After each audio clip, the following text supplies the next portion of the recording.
Roma asistía a la lunata final donde declaró la guerra a Italia y ya estaba toda Europa convulsionada y las operaciones habían comenzado en Polonia. Vi todos los Wochenschau alemanes que eran los documentales de la invasión de Polonia y en consecuencia seguía perfectamente bien la guerra.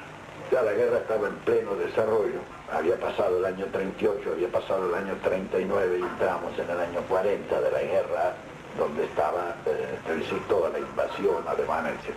Bueno, ya para mí el problema personal estaba cumplido y también el de la misión que había recibido lo tenía también cumplido, entonces pensaba en regresar al país en el mes de mayo de 1940.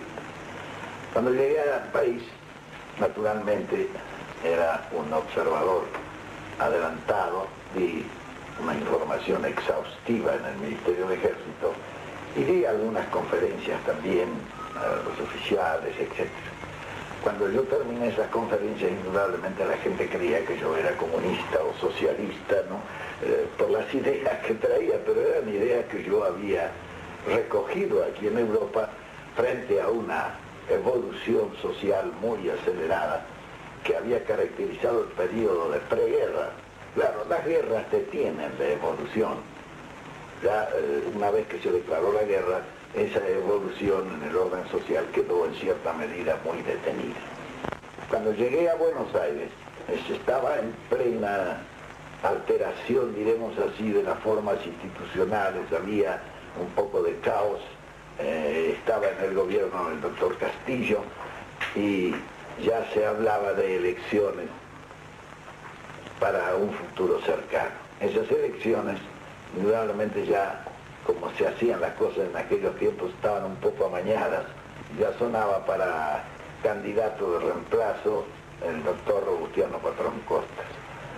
Tomé contacto nuevamente con algunos oficiales, sin ninguna otra intención que la profesional, hasta que un día se me presentaron allí un grupo de coroneles y me dijeron: esto no puede ser, aquí se va a hacer un fraude electoral y nosotros hemos escuchado todo lo que usted nos ha dicho sobre las cuestiones sociales y políticas de Europa y sus ideas fundamentales sobre estos problemas y no hemos perdido nuestro tiempo. Nosotros hemos organizado ya más o menos en el ejército la posibilidad de contar con el apoyo de jefes y oficiales del ejército para tomar el gobierno, dar un golpe de Estado e impedir estas elecciones que ya se preparan con un marcado fraude. Bueno, yo le dije: cuidado, yo creo que tenemos que andar continuo y despacio, porque eso de tomar el gobierno hay que pensarlo dos veces, porque tomar el gobierno para fracasar después en el gobierno, mejor no tomarlo. En consecuencia, le dije yo: bueno, me dijeron ellos, usted nos ha hablado de una revolución que cree que es indispensable en el tiempo que estamos viviendo, y nosotros querríamos que usted fuera el orientador de esa revolución, y nosotros tomaríamos el gobierno solamente para hacer un gobierno administrativo para que el país no sufra, y usted se encargaría de realizar, digamos así, cuanto nos ha dicho sobre la revolución social que usted piensa que debe realizarse en el país para ganar tiempo y colocarnos en una posición que el futuro marcará indefectiblemente. Muy bien, le dije yo: ustedes me perdonan que yo tome mis recaudos, denme 15 días de tiempo y entonces sí aceptaré la misión que ustedes me están asignando. En fin, cuando me di cuenta de que esto tenía ambiente y que era una cosa posible, llamé a los coroneles y le dije: bueno, yo pienso que es posible esto. Muy bien, dijeron, nosotros vamos a tomar el gobierno y usted se va a encargar de preparar y realizar la revolución de que nos ha hablado. Es decir, pasaba en ese momento a ser el ideólogo, digamos así, de la revolución justicialista y realmente el realizador. Claro, yo les pedí que no me diesen a mí ningún cargo en el gobierno ni a ninguna de estas cosas porque yo tenía que trabajar, ¿no? Esto no era una cuestión tan simple, una revolución necesita una preparación humana y una preparación técnica que no se pueden improvisar porque deben ser a base de una realización. Así se produce la revolución del 4 de junio. Esa revolución, en realidad de verdad, es el punto de partida, es el golpe de Estado que nos posibilitaba a nosotros preparar desde el gobierno la revolución. Aspecto que es muy importante considerar porque la preparación de una revolución desde la oposición es muy diferente a realizar una revolución desde el gobierno. Ello nos permitió iniciar la preparación humana.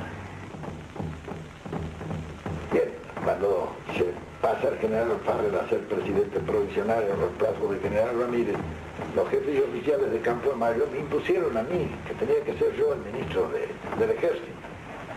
Indudablemente no estaba dentro de las funciones que habíamos acordado.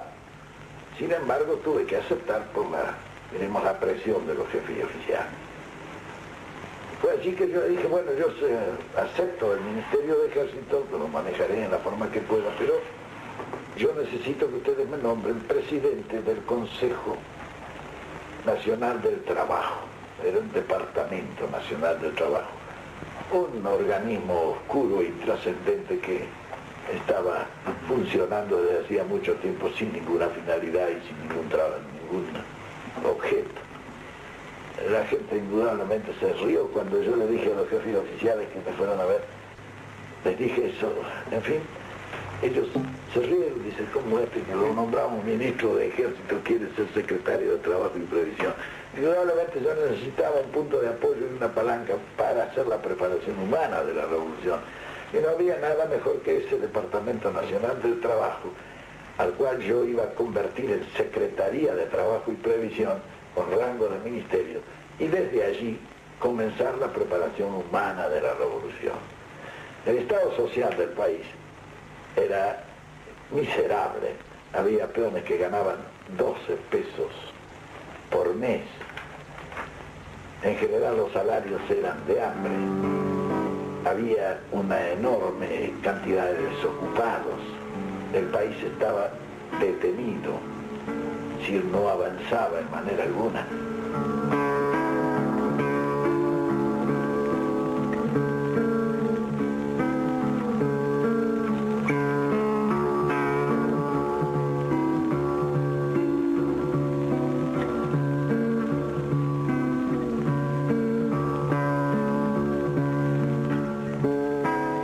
¿Qué violencia padecía el pueblo argentino como consecuencia de esa opresión oligárquico-imperialista? Estaba privado de sus derechos políticos porque a través del fraude le imponían el gobierno desde la Cámara Británica de Comercio. No elegía, votaba sí, como se votaba entonces en el correo, ¿sabes? Es decir, se decidía en el correo, se votaba en los comicios, pero era todo fraudulento. Pero la mujer no votaba, la mujer no tenía ningún derecho. ¿Qué principal violencia sufría? Ahora, natural, ahora en el orden económico, diremos un subconsumo por falta de poder adquisitivo era el que sometía al hambre al pueblo y a la miseria. Y en el orden social la injusticia más flagrante y más patente. Cuando nosotros llegamos al gobierno todo eso existía en el país. Desde el punto de vista político era toda una mentira y un fraude. Desde el punto de vista económico estaba sometido a la miseria. Y desde el punto de vista social, bueno, a la injusticia más flagrante. ¿Y había derechos individuales? ¿El hombre era libre en esa sociedad? Sí, proclamados por nuestra Constitución, pero jamás cumplidos.